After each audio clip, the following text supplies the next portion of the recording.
د دې وجه نه حدیث مبارک کې راځي نبی علیه الصلاة والسلام فرمایي چا چې په ځمکې والا رحم وکړو اسمان والا په هغه باندې رحم کوي.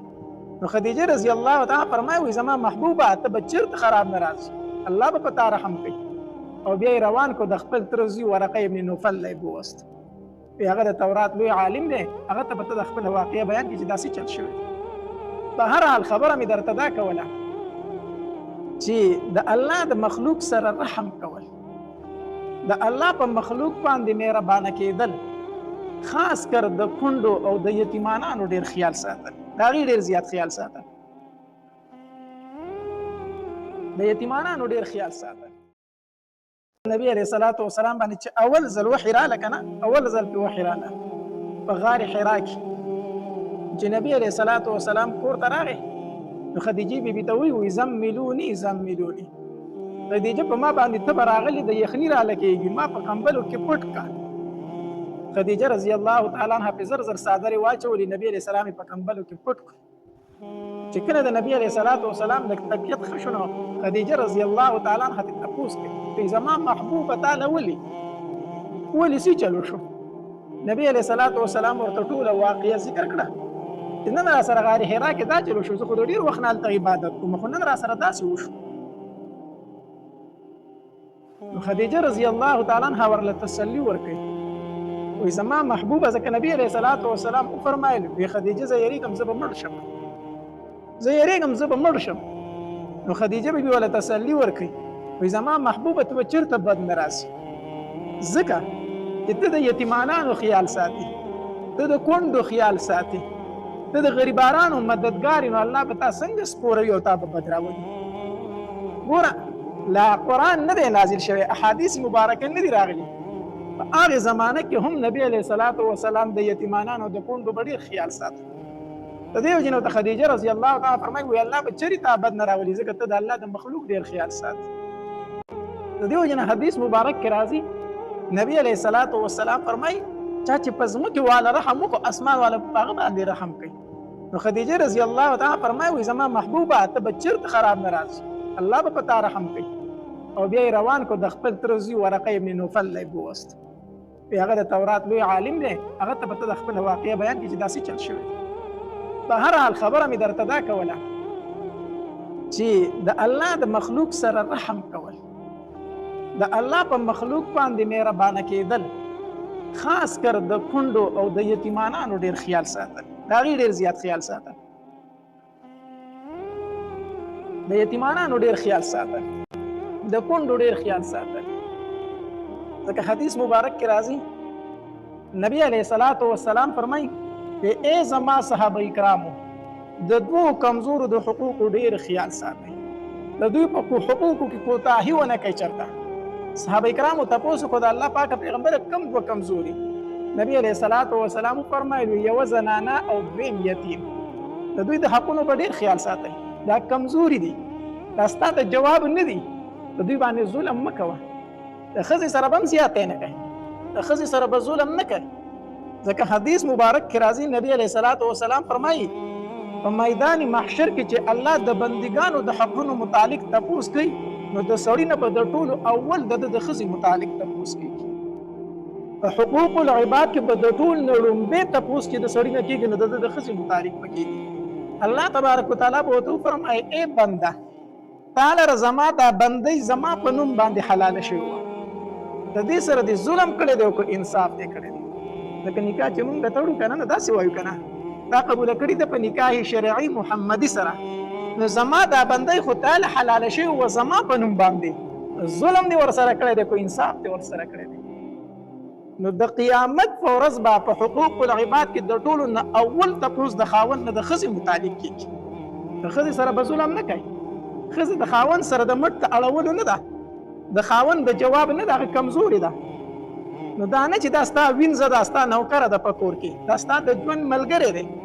دې به ډېر خیال ساتي،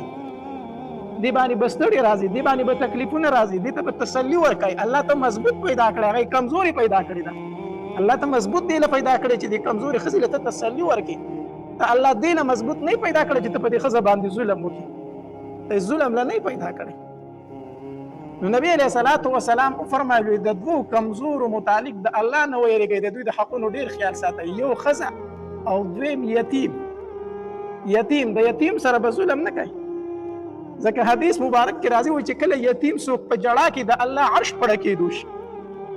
او بیا فرشتو ته الله تبارک وتعالی فرمایي ای فرشتو لاړې شي ښکته ځمکې ته، دا ماشوم چا په جړا کو، هغه یتیم چا په جړا کو چې ماتې پلار اخیستی دی، دا څوک جړوي؟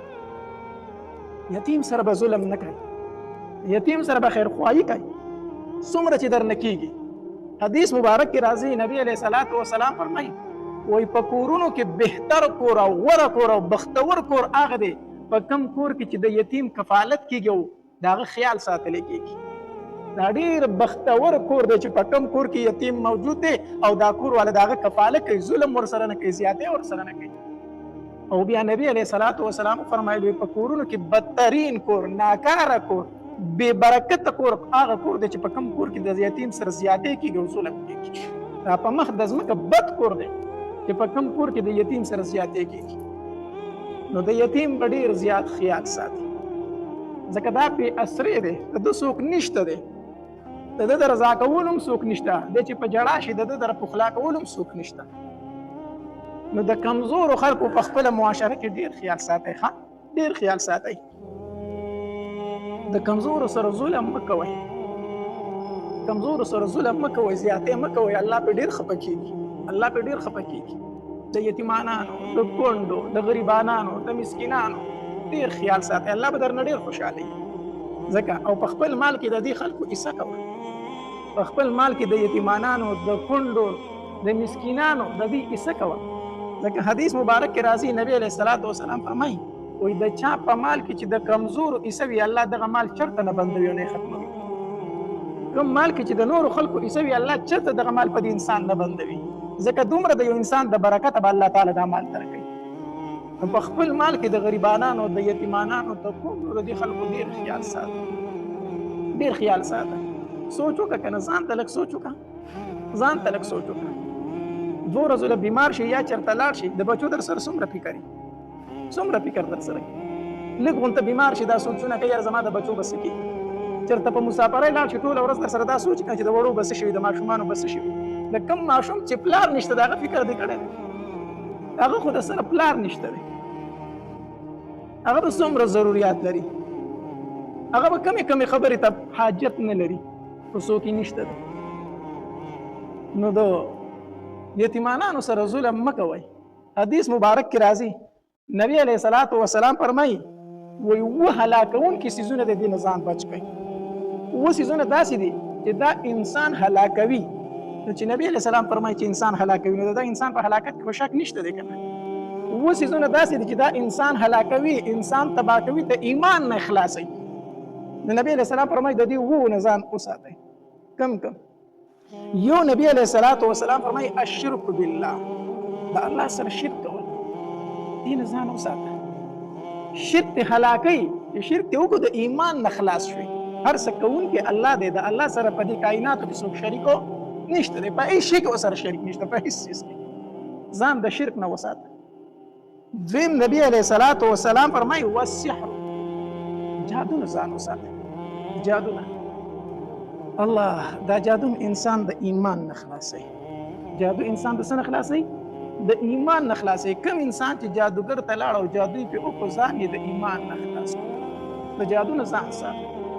او دا جادو خلک دا ډېر نن سبا عام شوی دی، ډېر زیات عام شوی دی. کوونکي هم ډېر دي او چې چا لځي هغه ورلم کوي. د خلکو هم بل کار رخصه په جادو کورو منترو پسې ګرځي. او داسې خلک هم شته چې نو سره د خپل ایمان فکر شته، نو سره د بل انسان د ایمان فکر شته. دریم نبی علیه الصلاۃ والسلام فرمایي وقتل النفس التي حرم الله الا بالحق، د یو مسلمان د قتل نه ځان وساته، ځکه مسلمان بې ګناه قتلول دا ځان اور د جهنم ته غورځول دي. ځکه حدیث مبارک کې راځي نبی علیه الصلاۃ والسلام فرمایي و یو مسلمان قتلول په الله دومره ګران دي، دومره ګران دي چې دا واړه ځمکې او دا واړه اسمانونه دي تباه شي، خو چې یو مسلمان قتل نشي. مسلمان قتل کول په الله دومره ګران دي. دارنګه څلورم نبی علیه السلام فرمایي واکل الربا، سود خوړل. سود دا انسان د ایمان نه خلاص. او پنځم نبی علیہ الصلوۃ والسلام فرمایي اکل مال الیتیم، د یتیم مال خوړل، د یتیم مال خوړل. ځکه الله تبارک وتعالی فرمایي انما یاکلون فی بطونهم نارا، د یتیم مال خوړل دا ګیډې ته اور اچول دي. ځکه دا یتیم مال دی وخوړل، د دې نتیجه دا چې اور ته رسي. او شپږم نبی علیہ الصلوۃ والسلام فرمایي وی په غزا کې کافر ته شا ګرځول دا انسان د ایمان نه خلاصوي. اوم نبی علیہ الصلوۃ والسلام فرمایي قذف المحصنات، پاک دامن ښځو باندې تهمت لګول دا انسان د ایمان نه خلاصوي. الله دې زموږ په حال رحم وکړي. د زنانو د یو بل سره جنګ شي نو څومره تهمتونه په یو بل لګوي. الله دې زموږ په حال رحم وکړي. دومره تهمتونه په یو بل لګوي، پاک دامنه ښځه به یې د هغې لمن په چا نه لیدلي، دا ورته چې په کنځلو شروع کړي نو ته به وایې خدای پاکه دا څه دي. یا زموږ خلک چې د یو بل سره دوه خبرې وکړي نو د مور او د خور کنځل کوي که نه کوي؟ ستا مور داسې او ستا خور داسې. د الله نه ویرېږه، د الله نه ویرېږه. د هغه مور پاک دامنه ښځه ده، د هغه خور پاک دامنه ښځه ده، تا پرې تهمت ولګوه، د الله نه نه یېرېږي. نو نبی علیہ الصلوۃ والسلام فرمایي په پاک دامن ښځو باندې تهمت لګول دا ځان هلاکول دي، ځان د ایمان نه خلاصول. نو په دې کې یو څه شی و، د یتیم مال خوړل، د یتیم مال خوړل، د یتیم د مال نه به ځان ساتي. الله یو ځل نبی علیہ الصلوۃ والسلام د صحابه کرامو سره ناست دی، دې دوران کې یو یتیم راغی. یتیم راغی د الله پاک پیغمبره موږ په کور کې درې تنه یو، زما زما یوه خور ده او زما کونډه مور ده. د الله پاک پیغمبره پلار رانه الله اخیستی دی، موږ یتیمانان یو او مور مې هم کونډه ده. خو د الله پاک پیغمبره درېیمه ورځ ده چې په کور کې د خوراک څه نشته. خوراک زه اکثر وامه هم کونډه ښځه چې وي دا اکثر مړه وي، کونډه ښځه اکثر مړه وي. څنګه مړه وي؟ د دې بچي چې کله ډوډۍ خوري که نه، ډوډۍ خو کمې وي نو دا وایي ما سار خوړلې د هغه لا نه داسم شوی، زه مړی یم زه نه خورم. وږې ده خو پته ورته ده چې ډوډۍ کمه ده چې زه وخورم زما بچي به څه خوري. دا اکثر وایي زه مړی یم، دا د خپلو بچو دپاره اکثر دا خبره کوي زه مړی یم، ما سار خوړلې د هغه مې پړه اوړې راوړي لازم شوی نه ده. داسې نه وي، دا وږي وي خو ډوډۍ لږې وي او بچي وږي وي نو دا وایي زه مړی یم زه نه خورم تاسو وخورئ. د الله پاک پیغمبره درېیمه ورځ ده زموږ په کور کې څه شی نه پخېږي، زه وږې یم، مور مې وږې ده، خور مې وږې ده. نبی علیہ الصلوۃ والسلام بلال رضی الله عنه طرف ته وکتل، وی بلاله پاسه که نه ورشه ازواج مطهرات په کورونو باندې وګرځه، کوڅه پکې د یتیم له راوړه، لاړ شه زما بیبیانو زما په کورونو باندې وګرځه، کوڅه خوراک پکې چې د یتیم له ورکړو که نه. ځکه د نبي علیہ السلام د کوره څوک خالي لاس نه دی تللی، د نبي علیہ السلام د کور نه څوک خالي لاس نه دی تللی. بلال رضی الله تعالی فرمایي وی د نبی علیہ السلام د بیبیانو په کورونو وګرځېدم، په کور کې سوي نبی علیہ السلام له یو یتیم راغلی، هغه له یې راکړی چې ورکوله. په ټولو کورونو چې وګرځېدم ما ته 21 کجوري راټولې شي، صرف 21 کجوري ما ته راټولې شي. هغه مې راوړي نبی علیہ السلام ته مخې کو ته کېښودې. الله پاکه پیغمبره د بیبیانو سره خو دغه کجوري وي، نور څه نشته په ټولو کورونو کې. نبی علیہ السلام چې بلاله راکړه کجوري، نبی علیہ السلام هغه کجوري واخیستې، داسې خولې ته یې نږدې کړي او نبی علیہ السلام څه ویل. خو موږ پوه شو چې نبی علیہ السلام د برکت دعا غواړي. کجوري چې خولې ته نږدې کړي که نه او نبی علیہ السلام پټ پټ څه ویل، وی دومره موږ پوه شو چې نبی علیہ السلام د برکت دعا غواړي. چې کله نبی علیہ السلام په یو شي کې د برکت دعا غواړي به کم شي، چېرته کمیږي. بلال رضی الله تعالی فرمایي وی قسم په الله کو 3 کجوري ویلم به 13 ورځې خوړلې وي چې د نبی علیہ السلام د برکت دعا کړې وه. 3 کجوري سره دا خو یو شوي. نبی علیہ السلام کې هغې یتیم له ورکړي بچي دا واله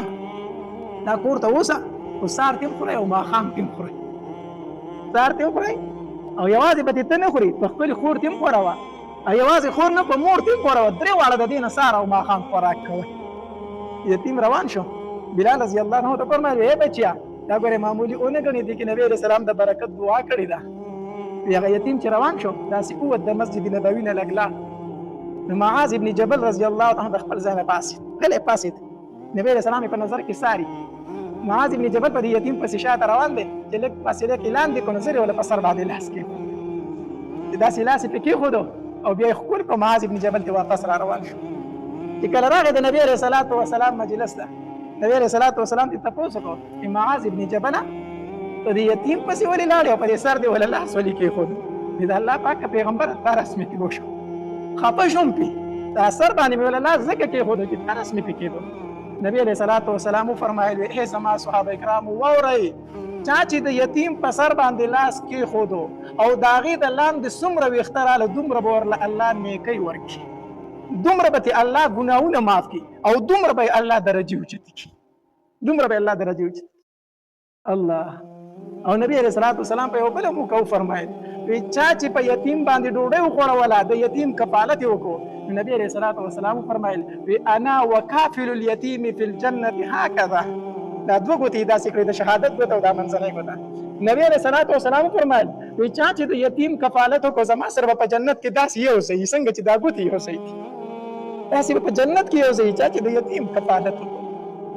د یتیم کفالت کوئ، د یتیم کفالت کوئ. ما چې کله خپله مدرسه جوړوله ما ته یو تن د سعودي عرب نه ټلیفون وکړو، مولانا صاحب کو یتیم خانه جوړی چې زه یې جوړه کړم. ما یاره یتیم خانه خو نه جوړوم، مدرسه جوړوم. یتیم خانه نه جوړوم، مدرسه جوړوم. خیر دی که ته پکې څه تعاون کولی شي وکړه، که نه شي کولی الله به یې جوړه کړي، الله تبارک وتعالی به یې جوړه کړي. خو یتیم خانه نه جوړوم ځکه د یتیم خانې ډېرې لویې لویې ذمهوارۍ دي، بیا زه سر ته به ونه رسوم. ما مدرسه جوړه کړه، خو چې کله مې د مدرسې افتتاح کوله نو دا مې وویل زما په مدرسه کې به یتیمانان بالکل مفت وي، بلکې یوازې مفت نه د هغه د جوړې جامې پیزار د اخترونو د سکول څومره خرچه چې انشاءالله دا به زما مدرسه برداشت کړي. دا اعلان مې وکړو. او زما په مدرسه کې همیشه دپاره د یتیمانانو دپاره به یوه کوټه وي، د دوی دپاره به مخصوص تعداد وي. د مدرسه کې مې ځکه یتیمانان واغستل که نه چې دلته یتیم ته ډېره حوصله میلاویږي. زما سره مدرسه کې یوازې یتیمانان نه دي، زما سره ډېرو د مالدارو خلکو بچي دي. هغه په خپله باندې په خپله خوشحالۍ باندې ماهانه فیس هم ورکوي، 1000 روپۍ فیس د میاشتې ورکوي. مالدار خلک دی د هغې بچي دي، هغې ته 1000 روپۍ څه دي، هغه په خپله مرضۍ سره ورکوي. د مالدارو خلکو بچي دي را سره. خو یتیمانان پکې ما اغوستي دي، د یتیم ته حوصله میلو شي. دی په مدرسه کې دا نه و چې زه په یتیم خانه کې یم، دته دا احساس کمتري نه کېږي چې زه په یتیم خانه کې یم. وایي زه مدرسه کې یم، زه سبق له راغلی یم. نو په کوم دسترخوان چې د مالدار بچی ډوډۍ خوري په هغې دسترخوان باندې یتیم خوري. په کوم ځای کې چې د مالدار بچی سمړي هلته یتیم سمړي. یتیم ته احساس کمتري نه کېږي.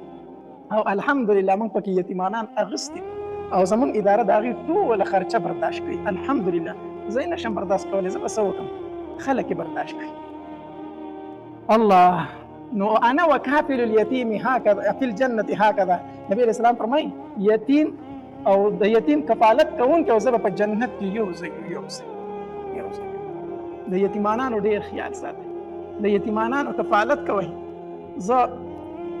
په خپله اوس مې د یو بچي داخله وکړه، بیا رالم لږ ناوخته راورسېدم، سهار مې زه نه وم. نو ما چې د بچي داخله کوله هغه وشوه چې په دې واپسۍ کې را روان وم. یقین په الله وکړه ما په دې ګاډي کې ځان ته یو سوچ کوم، ما په دې ګاډي کې یو سوچ کوم، مې دا روغ هفته وشو په دې داخله زه ستړی شوم. ډومیسایل جوړ کا، پارنبي جوړ کا، د پټواري نه دستخط کا، د ډي سي د دفتر نه دستخط کا، داسې ده که داسې نه ده.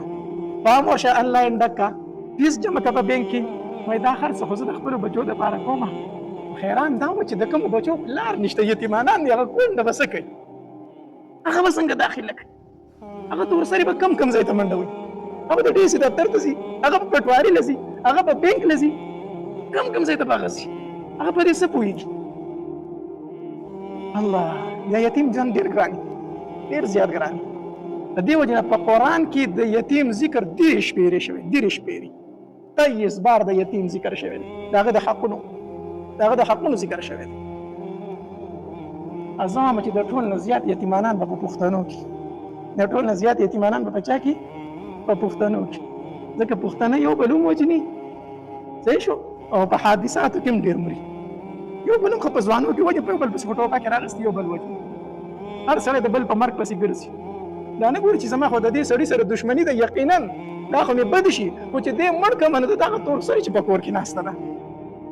زه چې دې مړ کړم نو د ده خو نابالغه بچي دي، هغه به څه کوي. ما د تېر ورځ کې سړي ټلیفون وکړو، د هغې سړي ډېر بد راته بیان کړو،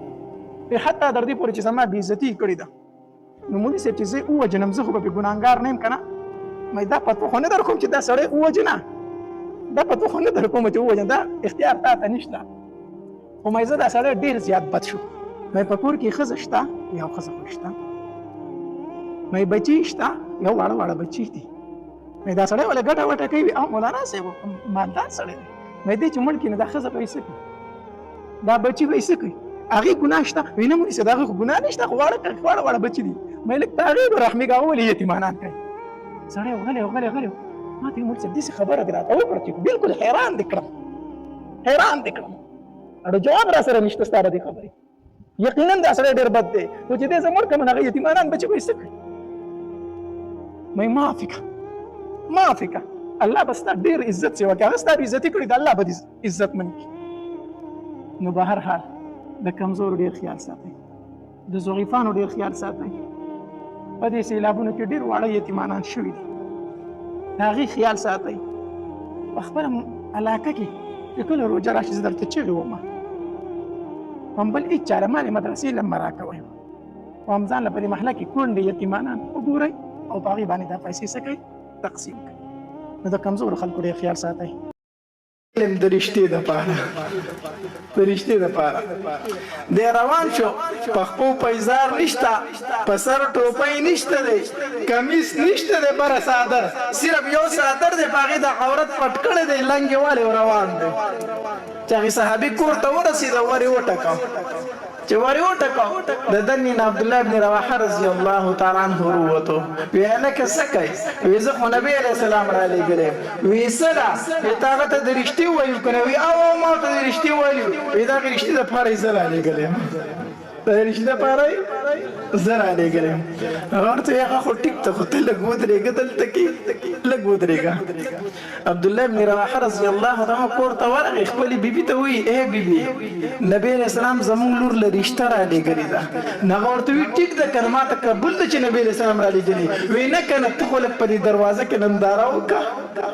ته خو لږ وګوره وایي چې نبي علیه السلام رالیږلې ده نو څه وایي نه لږ ننداره وکړه نو چې دې ښځې په دروازه کې ننداره وکړه هغه یې ولیدو چې تک تور او غټې شونډې او مخ د دانو ډک او په سر ټوپۍ نه په خپو پیزار نه او بربند صرف یو څادر یې د عورت نه پټ کړی دی وی اله سړیه د ده سره زموږ لور ګزاره نشي کولی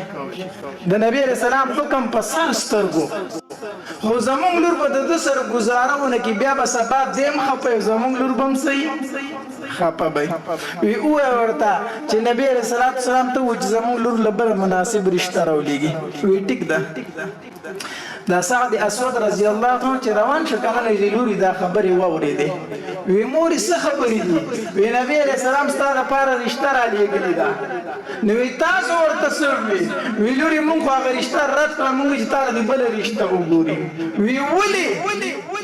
وی ځکه چې هغه سړی ډېر بدرنګه دی سړی ډېر څه دی بدرنګه دی ژوند به ورسره ونه کړي وی مورې دې سړي ته مه ګورئ دې ته وګورئ دې رالیږلی چا دی دې سړي ته مه ګورئ دا سړی رالیږلی چا دی د کومې رشتې انتخاب چې ما له رسول الله کړی دی هغه رشته ما له د ډېرو رشتو نه غوره ده د دغه خاون انتخاب مال نبی علیہ السلام کړی دی دغه خاون ماته د ډېرو ښکلو خاوندانو نه غوره دی ماته دا رشته منظور ده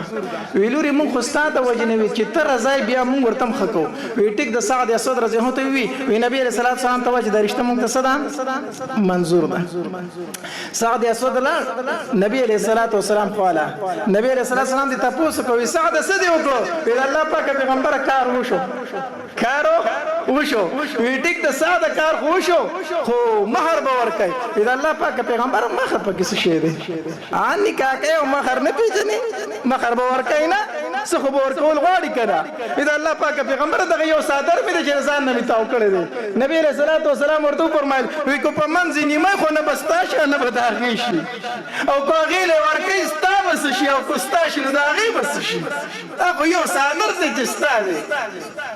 څه وکړم د الله پاک پیغمبره نبي علیه السلام ته وفرمایل زه ټیک د مهر بندوبست درله کومه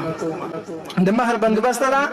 کومه یو درې صحابه کرام یې ورته وښول یو زبیر رضی الله تعالی عنه یو عثمان بن عفان رضی الله تعالی عنه یو بل صحابي و وی په دوی پسې لاړ شه ووایه ورته چې ما له 200 درهمه راکړئ 200 درهمه دی لاړو د هغې نه 200 درهمه راوست خوا کې بل صحابي ناست و وی هلکه وي ستا کورونه شته وي او د الله پاکه پیغمبر زما 2 کوره دي وی یو کور ته دله ورکړه وی د الله پاکه پیغمبر د ده شو یو کور د دو دې ته مینه او محبت وي دا الله پاک پیغمبر زما په یو کور کې گزاره کېږي یو کور د دو شو صحابي واپس راغی 600 درهم یې راغستې سعد اسد رضی الله تعالی عنہ نبی علیہ الصلوۃ والسلام ورته هغه پیسې واغستې 200 درهم یې لري کړل او د دې لنګ په دې پولیس کې پورې ولا وتړل لنګ په پولیس کې پورې وی سعد دې ته بسوای ځکه چې دا ستاسو د خزي مہر دی دا ستاسو د خزي مہر دی او 300 درهم ولا ورکړو ویلاړ شزان له سپوزکه موزکه والا سب کډي مډي والا واده دي کنه سودا خو باغستل غواړي کور دې مو شو مہر مو شو او سودا ورشه ورزان لا ټیک دا د خوشحاليږي بازار ته روان دي چې دکان ته دن کیږي کنه ځان له واده سودا واخلي په دې کې په بازار کې ډول غږیږي او आवाज وسره کیږي د ډول سره وی اے خلکو د الله پاک پیغمبر پلان کی طرف ته غزال روان دی او نبی علیہ الصلوۃ والسلام فرمایي چې د چا سره خپل اسلحه او سورلې وی هغه زموږ سره غزا ته لاړ شي هغه دې موږ سره ستلار شي مخکې زمانو کې بچ خلکو یو خبر ورکاو داسې ډول به وکړه نغاره به کوي نغاره به والا نو سړی نغاره وي आवाज کوي وای د الله پاک پیغمبر پلان کوي طرف ته غزال روان دی او څوک چې ورسره ځان تیار کوي دې په دې دکان په دې خله کې خپنی ولې شو یو ځل आवाज اوریدو غلی شو بیا یې واورېدو بیا یې سوچ وکړو چې په درېیم ځل یې واورېد که نه د دوکان نه واپس شو وی ښه سعد اسود به د بیبي سره په کور کې ناستي او د الله پاک پیغمبر به جنګونه کوي هغه به په میدان جنګ کې او سعد اسود به د ښځې سره ناستي هغه پیسې راواغستې چې کومې ځان له د واده سودا له وړې وي په هغې باندې اس واغسته او توره یې پرې واغسته او استا وخت یو داسې چپټ کې واس کپڑا چې کپڑا واغستا پاغي باندې داس مخ دسي اوتو صرف د سترګې ښکارا کوي نور ځان پټ دې د پاره چې کو نبی رسول الله مې او پیجنې بیا مې واپس کړی نو چې پیجنې مې نه صرف سترګې ښکارا کوي نور ځان پټ او لړ غزال چې غزال لړ اوس داسې غزا کوي کنه چې په کوم طرف باندې د کافرو د سره داسې ورتا وي داسې دا تور په دوه لاس داسې چلی داسې روان دي سم غزا کوي یو صحابي د بل نه تاسو کې هلکه تاسو ته دا ډېر بهادر سړی دی یو وی زینب پیجنم مخې پټه بل وی زینب پیجنم بیا صحابه کرام وی دا چې تاسو نوې مسلمان شوی دی ځان پټ کړی دی ځکه دا کافر ونه پیژني څوک نو مسلم دی نه څوک مسلمان شوی دی نبی علیہ الصلوۃ والسلام له یو تمره د الله پاک پیغمبر یو ولد ته ډیر خطرناک غزا کوي ډیر بهادر دی غزا کوي نبی علیہ السلام کوم دی بیا غد ګور د الله پاک پیغمبر دغه روان دی خو مخې پټ دی چې نبی علیہ السلام وکتل کنه او دا تور د سی اوچته کړ په کافر گزار کو دا توري مټی ښکارش دا تور مټه د دانو ډکه چې ښکاره شو کنه نبی علیہ السلام ویل که دا خو زما باغی تور سعد نه دا شکل زما راځي دا لاس خو ماته د سعد اسود ښکاري د دانو ډک لاس ته تک تورو ویلاړ شه تپوس کې وکړي چې هغه دې کړی دی دا خو ما واده نه لیږلی و دا دې چېرته راغلی دی چې هغه صحابي لاړو وی د الله پاک پیغمبر تپوس کوي چې ته سعد اسود یې هغه ته صرف سر وړکوي صرف سر یو ته وړکوي صحابه راغلي د الله پاک پیغمبر او سعد اسود دی وی خدای واده پرېخ دلته راغلی دی د واده پرېخ دلته راغلی دی نبی رسول الله سلام سیکو داسي د په یو کافر باندې حمله کوله داسي ورلاندې وطن او کافر په زور اور شو گزارې په او چې گزارې وکړ سعد اسود رضی الله عنه چې وونه د اسنخ کتر راتاو شو چې اخکته راتاو شو نبی رسول الله आवाज وکړ وی زما سعدي زما سعدي او نبی رسول الله په خپل منډه کړی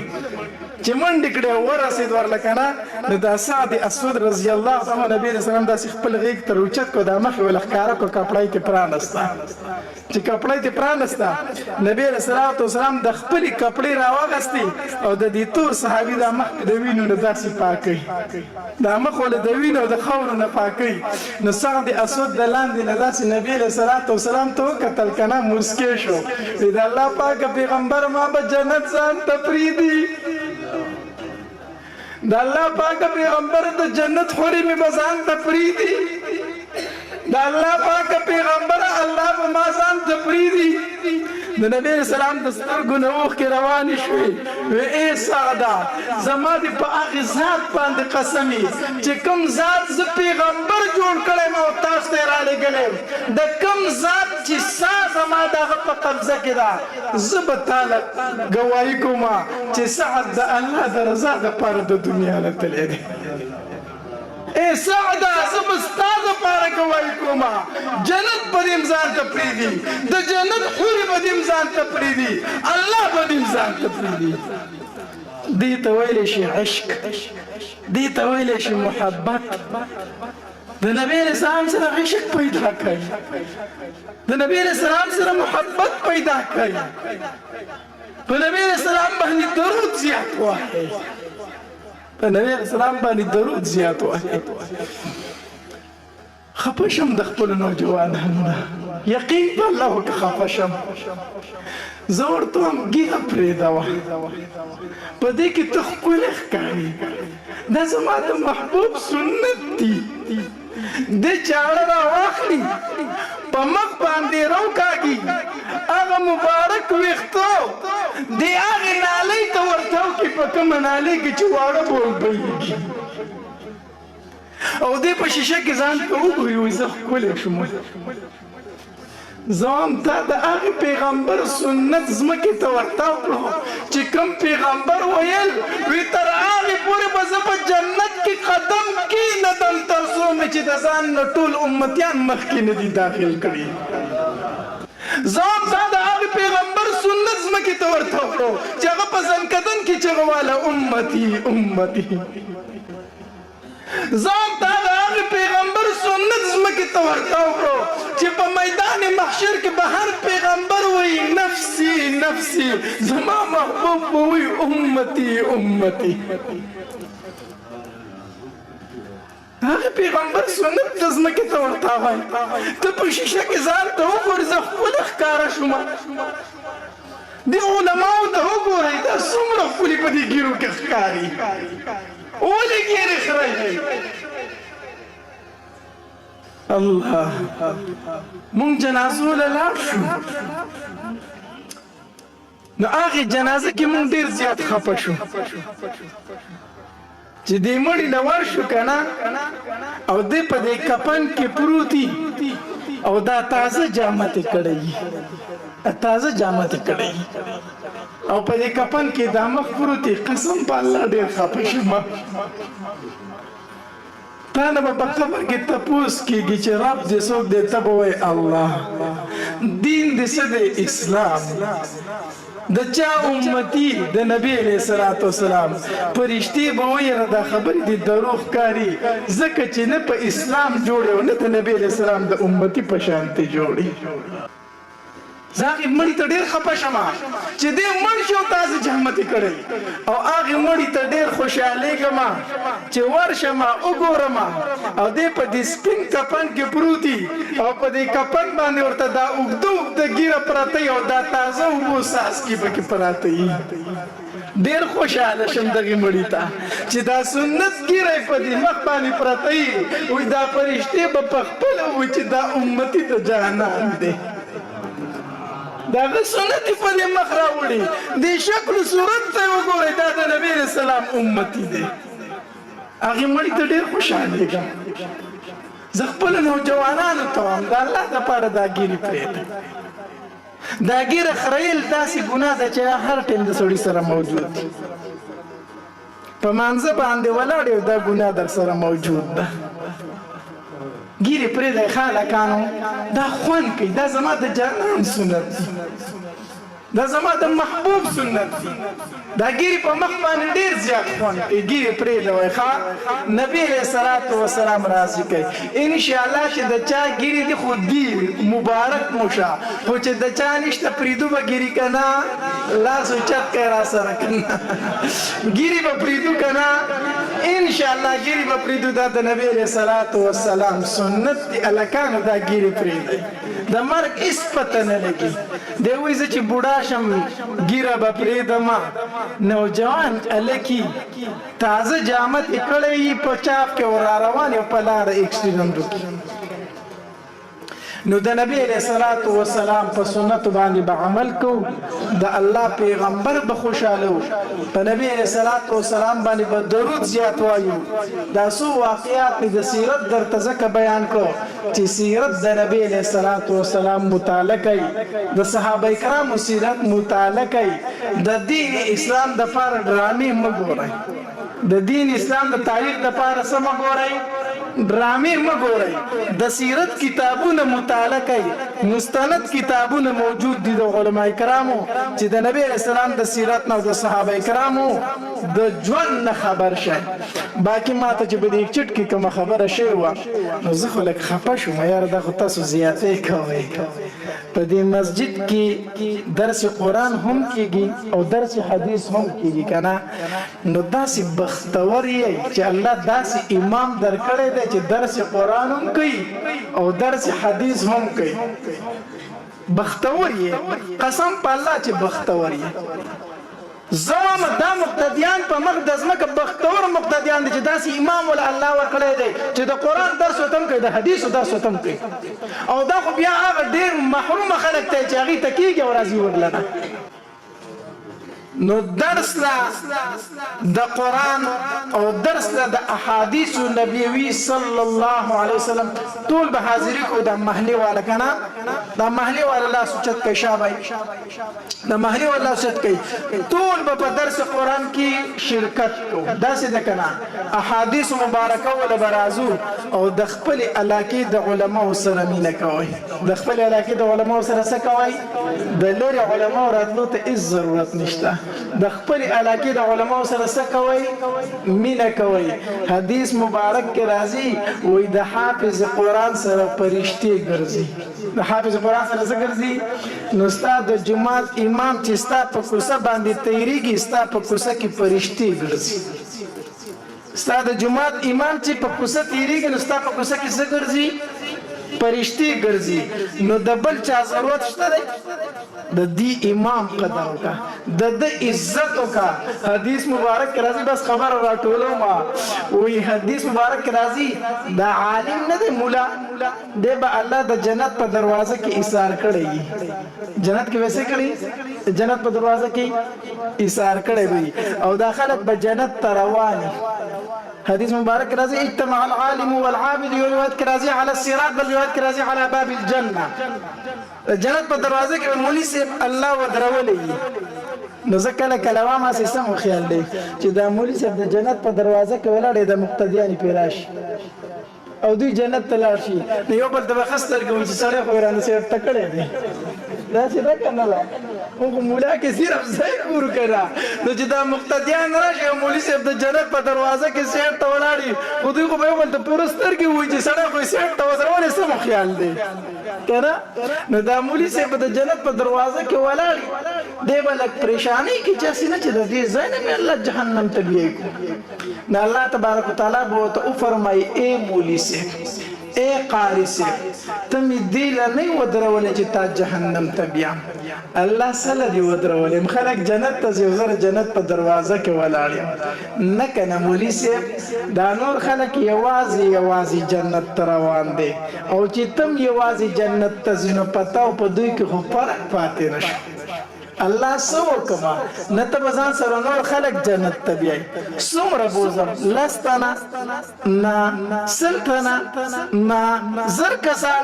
نا لکسا نا سمره تعداد معلوم نه دی الله تبارک وتعالى بو تو فرمایي هر خغه انسان د ځان سره جنت ته بوز چې تور سره مینا کوي چې تور سره څه کوي تعداد معلوم دی نه نو تا چې د جمعات د امام قدر کړی عزت کړی احترام دې کړی نو چې الله تبارک وتعالى ورته فرمایي ځان سره جنت ته بوزه چې څومره دې خوښوي نو هغه به په کتاب پرېږدي نه پلان کې چې ډېر ښه سړی و زما به په جومات کې ډېر خیال ساتو د چای ډوډۍ به ډېر خیال ساتو الله فرمایي چې څومره ځان سره بیایي بوزه نو دې پکې ولې نه بیایم داسې ده که نه ده نو د مولانو سره مفت مینه کوئ مفت خو به جنت ته بیایي پوه شئ که پوه نه شئ د مولانو سره څه کوئ مفت د مولانو سره مفت مینه کوئ مفت خو به د ځان سره انشاءالله جنت ته بیایي داسې به کوو که نه کوو د خپلې د علاقې د علماو سره مینه ساتئ محبت ساتئ د جومات د امام قدر کوئ حد درجې قدر کوئ چا چې د جومات د امام سپکاوی کړی دی الله د هغه نسل د علماو د حفاظو نه محروم ساتلی دی او چا چې د علماو د جماعت د امام قدر کړي الله دا خاندان کې عالمان او حافظان پیدا کړی دي الله تبارک وتعالى د عمل کولو توفیق راکړي داسې خسته بیانات اورېدلو لپاره زموږ یوټیوب چینل واجد اسلامیک سټوډیو سبسکرایب کړئ په دې به تاسو ته انشاءالله الغزو خسته واقعګانې او بیانات میلاویږي او د غنټې د نشان سره کلیک کړئ تاسو ته آینده نوې ویډیوګانې مخې ته راځي او د خپلو ملګرو سره لازم د ثواب په نیت باندې شریک کړئ. والسلام ډېره مننه.